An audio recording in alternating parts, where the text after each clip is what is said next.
DM साहब एक गुप्त मिशन को अंजाम देने के लिए भेष बदलकर एक चौराहे पर एक पेड़ के नीचे भगवा वस्त्र पहने हाथ में कमंडल लिए शांत बैठे हुए थे। किसी को भी अंदाजा नहीं था कि ये कोई आम साधु नहीं बल्कि जिले का सबसे बड़ा अधिकारी है। थोड़ी ही देर में वहां एक बदतमीज दरोगा आता है जो रोज की तरह लोगों को परेशान कर रहा था। उसने डीएम साहब से भी पैसे मांगे।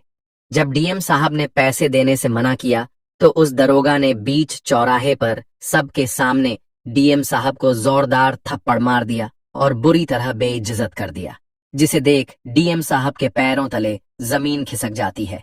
और इस कहानी को पूरा सुनने के बाद आपके शरीर के रोंगटे खड़े हो जाएंगे। दोस्तों, वीडियो शुरू करने से पहले आपसे एक छोटी सी रिक्वेस्ट है। आप हमारी ये वीडियो कहाँ से देख रहे हो? Delhi, Mumbai, UP, Bihar, Kolkata, Dubai, London या फिर अमेरिका से? आप अपना नाम और शहर का नाम कमेंट बॉक्स में जरूर लिखिए, क्योंकि आपका नाम और आपका शहर जानना मेरे लिए बेहद जरूरी है। और हाँ दोस्तों, जब मैं आपका नाम और शहर पढ़ता हूं तो एक अजीब सी खुशी होती है। लगता है आप मेरे अपने हो। दोस्तों, आज मैं आपसे ये नहीं कहूंगा कि आप मेरे YouTube चैनल को सब्सक्राइब कर लो, लेकिन आपसे हाथ जोड़कर निवेदन है कि इस वीडियो को आखिरी तक जरूर देखना, क्योंकि इस कहानी के बाद आपके अंदर एक ऐसी आग जलेगी कि आप हर अन्याय के खिलाफ खड़े होने का हौसला खुद में महसूस करोगे। तो चलिए दोस्तों, अब बिना वक्त गंवाए शुरू करते हैं आज की सबसे बड़ी और सबसे खतरनाक कहानी। दोस्तों, इस कहानी की शुरुआत उत्तर प्रदेश के एक छोटे से शहर शिवपुर से होती है। दोस्तों, एक तपती दोपहर थी। धूप इतनी तीखी कि सड़कें तवे की तरह जल रही थीं, और उस तपिश के बीच एक साधु अपने मैले कुचैले कपड़ों में एक चौराहे पर एक पेड़ की छांव में बैठा हुआ था। उसका चेहरा झुलसा हुआ था, आंखों में थकावट साफ दिख रही थी, लेकिन फिर भी उसके होंठों पर राम राम का नाम था। कोई शिकायत नहीं, कोई गुस्सा नहीं, बस संतोष था। क्या आपने कभी ऐसी शांति देखी है, जहां सब कुछ छिन चुका हो फिर भी भीतर कोई तूफान ना हो? लेकिन क्या ये दुनिया ऐसी आत्मा की इज्जत करती है? नहीं।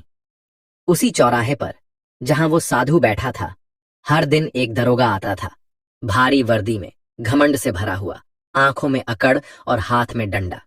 उस दरोगा के लिए हर गरीब बस एक मौका था, वसूली का, गाली देने का और अपनी ताकत दिखाने का। उस दिन भी वो आया। उसकी नजर साधु पर पड़ी। पहले तो हंसा, फिर साधु को देखकर बोला, और बाबा, भीख कितनी मिल गई आज?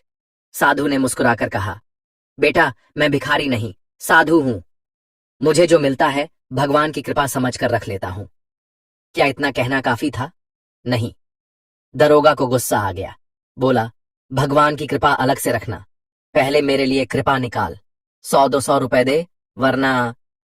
लेकिन जब साधु ने पैसे देने से मना किया तो अगले ही पल उसके गाल पर एक जोरदार तमाचा पड़ा, और उस दरोगा ने उस साधु को बीच चौराहे पर बेइज्जत करके उस पेड़ के नीचे से भगा दिया। क्या ये वही भारत है जहां संतों को पूजनीय माना जाता था? क्या यही वो समाज है जहां साधु संतों से ज्ञान लेने की परंपरा रही है? साधु की आंखें भर आईं, पर वो रुका नहीं। वो चुपचाप उठा, अपने कमंडल को संभाला और बिना कुछ कहे थाने की ओर चल पड़ा। क्या उसे पता था कि वहां भी अपमान मिलेगा? शायद हां, लेकिन क्या कोई व्यक्ति उम्मीद के सहारे नहीं जीता? जब वो थाने पहुंचा तो वहां बैठे अफसरों ने उसे ऊपर से नीचे तक देखा, जैसे कोई कीड़ा मकोड़ा हो। वो हाथ जोड़कर बोला, दरोगा जी ने मुझे मारा है, बिना किसी वजह के। क्या मुझे इंसाफ मिलेगा? थानेदार हंस पड़ा। अब ये भी इंसाफ मांगने लगे हैं? चल हट यहां से, अगर फिर कभी थाने के पास दिखा तो और मार पड़ेगी। और फिर उसे धक्के मारकर बाहर निकाल दिया गया। सोचिए, जब एक गरीब व्यक्ति कानून के दरवाजे पर जाए और उसे वहां से भी धक्के मिले तो फिर वो जाए तो कहां? लेकिन उस साधु ने हार नहीं मानी। उसके आंसू अब गवाह बन चुके थे। उसकी पीड़ा अब केवल निजी नहीं थी, वो अब पूरे सिस्टम पर सवाल बन चुकी थी। उसने ठाना कि अब वो सीधे जिलाधिकारी के पास जाएगा। क्या उसे उम्मीद थी कि वहां सुनवाई होगी, या फिर बस यही आखिरी रास्ता बचा था? वो कांपते हुए पैरों से, सूखे होठों और थरथराती आवाज के साथ डीएम ऑफिस की ओर निकल पड़ा। और ये सफर सिर्फ एक व्यक्ति का नहीं था, ये सफर था एक पूरी व्यवस्था को आईना दिखाने का। कुछ घंटों बाद वह साधु डीएम ऑफिस के गेट पर पहुंच गया। डीएम ऑफिस का गेट भारी था, जैसे किसी महल का दरवाजा हो, और उसके सामने खड़ा वो साधु जिसकी उम्र ने उसके कंधों को झुका दिया था और आत्मा ने उसके चेहरे को तपस्वी बना दिया था। वहां खड़े गार्ड्स ने उसे देखा और हंसते हुए कहा, बाबा, ये सरकारी दफ्तर है, यहां कोई भंडारा नहीं चल रहा है। लेकिन उस साधु ने सिर्फ एक बात कही, मैं जिलाधिकारी से मिलना चाहता हूं, कुछ कहना है उनसे। गार्ड्स ने हंसी में टाल दिया। फिर भी वह साधु डीएम ऑफिस की तरफ जाता है और डीएम ऑफिस के दरवाजे के सामने थोड़ी दूर पहले ही इस इंतजार में बैठ जाता है कि जब कभी डीएम साहब ऑफिस से बाहर निकलेंगे तो मैं अपनी बात उनसे कहूंगा। कुछ देर तक वह साधु डीएम साहब के ऑफिस के सामने बैठा रहा, लेकिन जैसे ही डीएम साहब की नजर उस साधु पर पड़ी, डीएम साहब ने उस साधु को अपने कार्यालय में बुला लिया। क्या ये ईश्वर की योजना थी, या फिर वो पीड़ा इतनी सच्ची थी कि वो दरवाजे अपने आप खुलते गए? जब साधु डीएम साहब के सामने बैठा तो उसकी आंखों से आंसू झरने लगे। उसने एक एक बात बताई, कैसे एक पुलिस वाले ने उसे जलील किया, कैसे थाने में उसे अपमानित कर बाहर निकाल दिया गया। डीएम साहब शांत थे, लेकिन उनकी आंखों में एक लपट थी, वो लपट जो सिर्फ एक ईमानदार अधिकारी की आत्मा में जलती है जब उसे अपनी ही व्यवस्था की गंदगी महसूस होती है। क्या एक जिलाधिकारी के पास इतना वक्त होता है कि वो खुद जांच करे? ज्यादातर मामलों में नहीं, लेकिन इस बार कुछ अलग था। यह एक आम शिकायत नहीं थी, यह उस व्यवस्था पर सीधा वार था जिसे वो खुद ईमानदारी से चला रहे थे। डीएम साहब ने निर्णय लिया, अब यह मामला मेरी मेज पर नहीं, मेरी आंखों के सामने सुलझेगा। और उन्होंने ऐसा किया जो शायद ही कोई अफसर करता है। उन्होंने उसी साधु का भेष धारण किया, वही गेरुए वस्त्र, वही मटमैली चादर, वही जूते जिनकी सिलाई खुल चुकी थी, और हाथ में एक पुराना कमंडल। अब कोई भी नहीं जान सकता था कि इस साधु की आंखों के पीछे वो नजर छिपी थी जो पूरे जिले की तकदीर लिखती है। लेकिन क्या यह सही तरीका था? क्या एक जिलाधिकारी का इस तरह सड़कों पर उतरना उचित था? शायद नहीं, लेकिन कभी कभी कुछ गलतियां जरूरी होती हैं ताकि बड़े सच सामने आ सकें। अगले ही दिन ठीक उसी चौक पर जहां पहले एक साधु का अपमान हुआ था, अब वही दृश्य फिर से दोहराया जाना था। लेकिन इस बार साधु कोई आम आदमी नहीं, खुद डीएम थे। वो चुपचाप एक कोने में जाकर बैठ गए, राम नाम का जाप करने लगे, और थोड़ी ही देर में वही दरोगा उसी रोब और गुस्से के साथ आ पहुंचा। उसकी नजर जैसे ही डीएम साहब पर पड़ी, उसने बिना किसी दया के आवाज लगाई, ओए, फिर से एक नया बाबा आ गया है कमाई करने, चल उठ, ये कोई तपोभूमि नहीं है, ये मेरा इलाका है। डीएम साहब ने कुछ नहीं कहा, सिर झुकाकर देखा। क्या अब भी दरोगा को शक होना चाहिए था? शायद नहीं, क्योंकि उसे तो आदत थी हर गरीब को नीचा दिखाने की। तभी दरोगा पास आया और बोला, पैसे निकाल, यहां बैठने का किराया है। जब डीएम साहब ने मना किया तो दरोगा ने उन्हें धक्का दिया और थप्पड़ जड़ दिया, एक ऐसा थप्पड़ जो शायद पूरे सिस्टम को झकझोर देने वाला था। क्या उसने सोचा था कि जिसे वो साधु समझ रहा है वो उसी का सबसे बड़ा अधिकारी है? डीएम साहब ने फिर भी कुछ नहीं कहा। वो चुपचाप उठे और थाने की ओर चल दिए। अब इस कहानी का सबसे कड़वा सच सामने आने वाला था।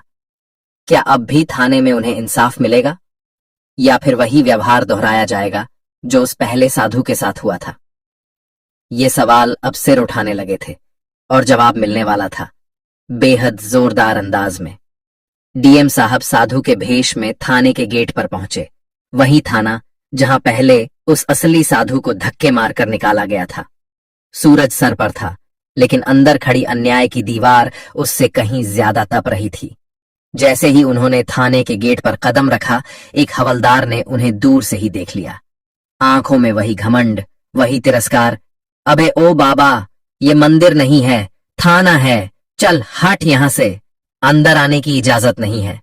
डीएम साहब ने शांत स्वर में कहा, मुझे थानेदार से मिलना है, उसने ही बुलाया है मुझे। क्या इतनी विनम्रता से बोली गई बात उस हवलदार को सोचने पर मजबूर करती? नहीं, क्योंकि जहां अहंकार आंखों पर पट्टी बांध देता है वहां चेहरे नहीं दिखते, बस कपड़े देखे जाते हैं। हवलदार अंदर गया और थानेदार से बोला, साहब, कोई बाबा आया है, कह रहा है आपने बुलाया है। थानेदार का माथा सुलग उठा। क्या? मैंने कब बुलाया किसी बाबा को? आजकल ये भिखारी लोग भी खुद को वाईपीआईपी समझने लगे हैं। और गुस्से से भरा हुआ थानेदार दरवाजे की ओर दौड़ा। क्या आपको लगता है अब कोई संभल जाएगा, कि शायद अब दिल पसीज जाएगा? नहीं। जैसे ही थानेदार ने बाहर कदम रखा और डीएम साहब को देखा, साधु के भेष में, सिर झुकाए, हाथ जोड़कर खड़े, तो बिना एक पल गंवाए उसने उनके गाल पर एक जोरदार थप्पड़ रसीद कर दिया। हर कोई घुस आता है थाने में, चल अंदर, आज तुझे सबक सिखाता हूं। बिना पहचान, बिना सवाल, बस वर्दी का गुस्सा, और उस थप्पड़ के साथ डीएम साहब को अंदर ले जाकर एक बंद कमरे में बंद कर दिया गया। क्या किसी ने पूछा कि वो कौन है? नहीं, क्योंकि जब इंसान खुद को भगवान समझने लगे तो वो सवाल पूछना छोड़ देता है। कमरे के भीतर अंधेरा था, लेकिन अब ये अंधेरा उस अफसर के भीतर की रोशनी को रोक नहीं पाया। डीएम साहब की हंसी गूंजने लगी, पहले धीमी, फिर तेज होती गई, इतनी तेज कि थाने के पूरे स्टाफ ने सुन ली। हवलदार भागकर थानेदार के पास गया। साहब, बाबा तो हंस रहा है जोर जोर से, लगता है पागल है। थानेदार ने दरवाजा खोला और अंदर गया। अबे हंस क्या रहा है, तुझे मार पड़ेगी। लेकिन जवाब में जो आया उसने सबको जमीन में गाड़ दिया। डीएम साहब ने हंसते हुए कहा, अबे मुझे नहीं पहचानता तू? देख ठीक से, मैं कोई साधु नहीं, इस जिले का डीएम हूं। और तभी उन्होंने अपना चश्मा पहना, अपने असली चेहरे का भाव लिया, और जैसे ही वाक्य पूरा हुआ, थानेदार की सांसें जैसे रुक गईं। क्या आप सोच सकते हैं उस पल थाने के भीतर कैसा सन्नाटा रहा होगा? जहां एक पल पहले सब अपने रौब में थे, अब उनके पैरों से जमीन खिसक चुकी थी। थानेदार की आंखें फटी की फटी रह गईं। हवलदार ने कांपते हाथों से सलामी दी और पूरा थाना एक पल में खामोश हो गया। लेकिन क्या अब माफी से बात बन सकती थी? क्या एक माफ कीजिए साहब उस थप्पड़ का हिसाब चुका सकता था? थाने का माहौल एकदम ठहर गया था। हर कोई जैसे सांस लेना भूल चुका था। जिस साधु को अभी कुछ पल पहले थप्पड़ मारा गया था, वह अब अपनी पहचान के साथ पूरे थाने के सामने खड़ा था, जिले का सबसे बड़ा अधिकारी। डीएम साहब ने एक नजर थानेदार पर डाली, और वो नजर किसी तलवार से कम न थी। क्या यही है तुम्हारी ड्यूटी? उनका स्वर शांत था, लेकिन उस शांति के भीतर जो आग थी वो पूरे थाने की नींव हिला देने वाली थी। क्या यही है तुम्हारा इंसाफ? क्या गरीबों को पीटना, उन्हें गालियां देना, उनका मजाक उड़ाना ही पुलिस की नौकरी है? थानेदार के होंठ कांप रहे थे, पसीना माथे से टपक रहा था। उसने हाथ जोड़ लिए। साहब, गलती हो गई, पहचान नहीं पाया। लेकिन क्या पहचानने की जरूरत इंसानियत के लिए होती है? क्या कोई गरीब, कोई साधु, कोई आम नागरिक इतना तुच्छ होता है कि उसे केवल उसके कपड़ों से आंका जाए? डीएम साहब ने कोई जवाब नहीं दिया। उन्होंने जेब से एक फाइल निकाली जिस पर पहले से ही सब कुछ तैयार था, सस्पेंशन ऑन ऑर्डर्स। तुम्हें लगता है ये पहली बार हुआ है? नहीं, ये शिकायतें पहले भी आई थीं, लेकिन आज मैंने खुद देख लिया। अब तुम्हारा वर्दी में रहना इस तंत्र के लिए अपमान होगा। एक एक करके डीएम साहब ने आदेश पढ़े। थानेदार सस्पेंड, दरोगा सस्पेंड, वो हवलदार जिसने गेट पर रोका उन सस्पेंड। और उन नामों की लिस्ट बढ़ती गई जैसे हर पन्ना एक एक गुनाह का सबूत हो। क्या ये वो दिन था जब सत्ता ने अपनी आंखें खोली, या वो दिन जब एक साधु की चुप्पी ने पूरे सिस्टम की नींव हिला दी? जैसे ही डीएम साहब ने फाइल टेबल पर रखी, पूरा थाना एक कतार में उनके सामने झुक गया। सबके मुंह पर एक ही बात, माफ कर दीजिए साहब, आखिरी मौका दे दीजिए। लेकिन इस बार कोई दया नहीं थी। वो थप्पड़ जो किसी साधु के आत्मसम्मान पर पड़ा था, वो अब किसी बहाने से दब नहीं सकता था। डीएम साहब ने कहा, जब एक आम नागरिक इस थाने में आए और उसे न्याय की जगह डर मिले, तब समझो कि पुलिस का असली चेहरा मर चुका है, और मैं इस शव को सड़ा हुआ नहीं छोड़ सकता। उनकी बातों में वो ताकत थी जो हर उस व्यक्ति के दिल की आवाज थी जिसे कभी अपमानित किया गया हो, कभी नकार दिया गया हो। थानेदार की आंखों से आंसू निकल रहे थे। दरोगा अब घुटनों पर था, लेकिन डीएम साहब का चेहरा कठोर था। अब वो उस साधु के रूप में नहीं, बल्कि कानून की आत्मा बन चुके थे।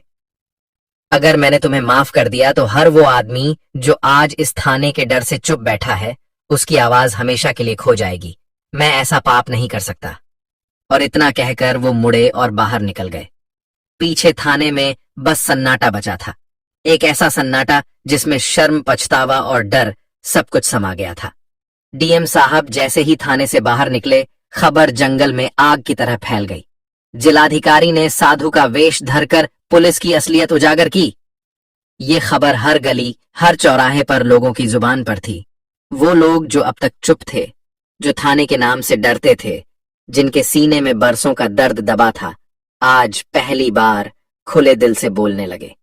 क्या कभी सोचा था किसी ने कि खुद डीएम साहब यूं भेष बदलकर भ्रष्टाचार की जड़ में उतरेंगे? ये सिर्फ एक कदम नहीं था, ये एक संदेश था कि अब अन्याय के खिलाफ लड़ाई सिर्फ अदालतों में नहीं, लोगों के बीच भी लड़ी जाएगी। छोटे दुकानदार, रेहड़ी पटरी वाले, मजदूर और वो बूढ़ा जो हर दिन थाने के बाहर बैठता था, सबके चेहरों पर एक अलग ही चमक थी। क्या ये सिर्फ इंसाफ मिलने की खुशी थी, या वो आत्मसम्मान जो बरसों से कुचला जा रहा था, आज फिर से सिर उठा चुका था? डीएम साहब ने इस घटना को छिपाने की बजाय सार्वजनिक रूप से स्वीकार किया। प्रेस कॉन्फ्रेंस में उन्होंने न झिझकते हुए सब कुछ बताया। हाँ, मैंने साधु का रूप धारण किया था। मैं देखना चाहता था कि एक आम आदमी को कैसे ट्रीट किया जाता है, और जो देखा उसने मुझे हिला दिया।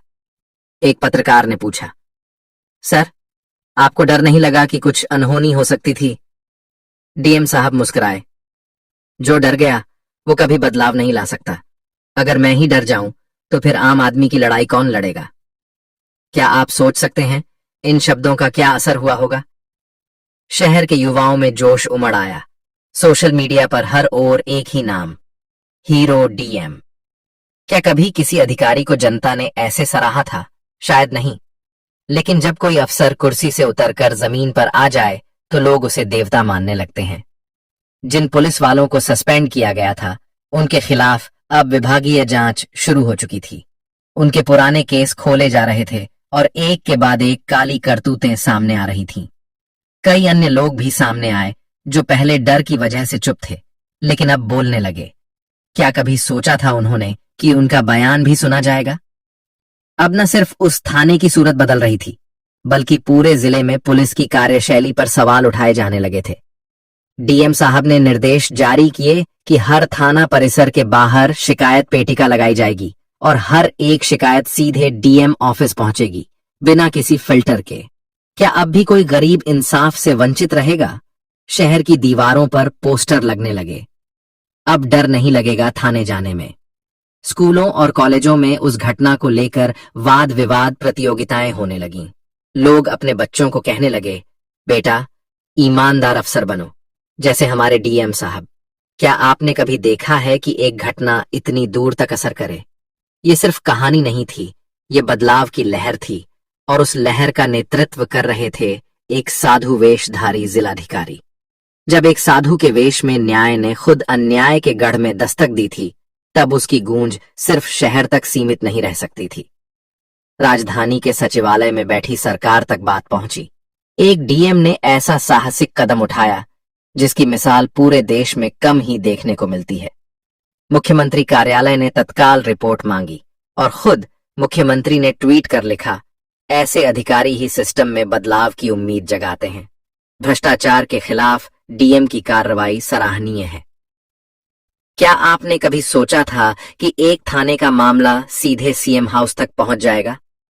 लेकिन जब न्याय अपनी आंखों से देखता है तो उसे किसी माध्यम की जरूरत नहीं होती, वो खुद लहर बनकर फैलता है।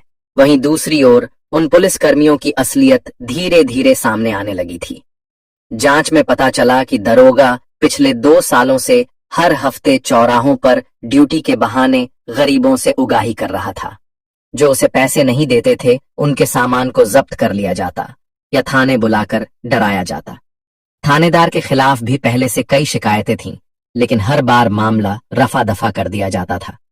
लेकिन अब नहीं, अब वो वक्त आ चुका था जब वर्दी की आड़ में छिपे चेहरों को बेनकाब किया जा रहा था। क्या यही वो पुलिस थी जो आम जनता की सुरक्षा के लिए नियुक्त की गई थी, या वो भय की मूरत बन चुकी थी जिससे गरीब और मजबूर लोग रात में भी डरते थे? डीएम साहब ने केवल कार्रवाई ही नहीं की, बल्कि पूरे जिले की पुलिस व्यवस्था में सुधार का अभियान शुरू किया। हर थाने में सीसीटीवी की निगरानी अनिवार्य कर दी गई। महिला हेल्प डेस्क की स्थिति को सुधारा गया और हर शिकायतकर्ता से थाने के व्यवहार पर फीडबैक लिया जाने लगा। इतना ही नहीं, उन्होंने 1 महीने के भीतर सभी पुलिसकर्मियों की कार्यशैली की गोपनीय समीक्षा का आदेश दिया। क्या पहले किसी ने ऐसा किया था? नहीं, क्योंकि बदलाव की शुरुआत हमेशा एक चिंगारी से होती है और इस बार वो चिंगारी खुद जिलाधिकारी थे। मीडिया ने इस घटना को राष्ट्रीय स्तर पर उजागर किया। न्यूज चैनल्स पर बहस होने लगी। क्या हर जिले को ऐसा ही डीएम चाहिए? सोशल मीडिया पर लोग वीडियो बनाकर इस घटना की तारीफ करने लगे। शॉर्ट्स, रील्स और ट्विटर थ्रेड्स में डीएम साहब हीरो की तरह दिखने लगे। कई पुलिस अधिकारी भी प्रेरित हुए। हमें भी अपने सिस्टम को ठीक करना चाहिए, कहने लगे। क्या कभी किसी साधु के वेश में छिपा एक अफसर इतना बड़ा उदाहरण बन जाएगा? शायद उन्होंने खुद भी नहीं सोचा होगा कि उनका एक साहसिक कदम पूरे देश को सोचने पर मजबूर कर देगा। वो दिन अब बीत चुका था, लेकिन उसकी गूंज थमने का नाम नहीं ले रही थी। शहर की गलियों में, दुकानों पर, चाय की ठड़ी पर और स्कूलों में एक ही चर्चा थी। साधु नहीं था वो तो खुद डीएम था। हर किसी की आंखों में चमक थी, जैसे वर्षों से दबे हुए किसी सपने ने पंख फैला लिए हों। लेकिन क्या ये कहानी सिर्फ एक अफसर की थी, या उस हर इंसान की जो कभी किसी थाने में बेइज्जत हुआ था, जिसे सिस्टम ने उसकी हैसियत से नापा था? ये कहानी उन आंसुओं की थी जिन्हें हमेशा कमजोर समझा गया। पर उस दिन वो आंसू नहीं, हथियार बन गए थे। और जब एक अफसर ने वो हथियार उठा लिया, तब व्यवस्था की चूल्हें हिल गईं। पर सोचिए, अगर वो साधु शिकायत करने के बाद चुप बैठ जाता, अगर वो हार मान लेता, तो क्या कभी सच्चाई सामने आती? यही तो सबसे बड़ी सीख है इस कहानी की। कभी भी अन्याय के सामने झुकना नहीं चाहिए। कोई फर्क नहीं पड़ता आप किस हाल में हैं, क्या पहनते हैं या आपकी आवाज कितनी धीमी है। अगर आपका इरादा सच्चा है तो पूरी व्यवस्था आपके साथ खड़ी हो सकती है। इस कहानी ने हमें यह भी सिखाया कि पावर सिर्फ कुर्सी में नहीं होती, वो उस इंसान में होती है जो सच का साथ देने से नहीं डरता। जब डीएम साहब ने साधु का भेष पहना, वो सिर्फ परीक्षा नहीं थी, वो एक क्रांति का बीज था जो अब पूरे राज्य में फैल चुका था। आज वो साधु कहीं नहीं दिखता, लेकिन उसकी कहानी हर गरीब के दिल में जिंदा है। जब भी कोई बच्चा किसी पुलिस वाले से डरता है, उसकी मां कहती है, अब वो दिन नहीं रहे बेटा, अब इंसाफ भी बोलता है। ये बदलाव अचानक नहीं आया, लेकिन एक इंसान की हिम्मत से जरूर शुरू हुआ। क्या आप सोचते हैं कि बदलाव के लिए ताकतवर होना जरूरी है? नहीं, बदलाव के लिए जरूरी है सच्चाई के साथ खड़ा होना, चाहे आप अकेले ही क्यों ना हो। कहानी खत्म हो गई, लेकिन सवाल बाकी है। आपको इस कहानी से क्या सीख मिली, कमेंट करके जरूर बताएं। क्या अब भी कुछ लोग सिर्फ इसीलिए अपमानित होते हैं क्योंकि उनके पास पैसे नहीं? अगर जवाब हाँ है, तो फिर हमें रुकना नहीं है, क्योंकि बदलाव तब तक अधूरा है जब तक देश दुनिया में इंसाफ जिंदा न हो जाए, और जब तक हर आम आदमी बिना डरे कह सके, मैं भी इंसान हूं, मेरा भी सम्मान है।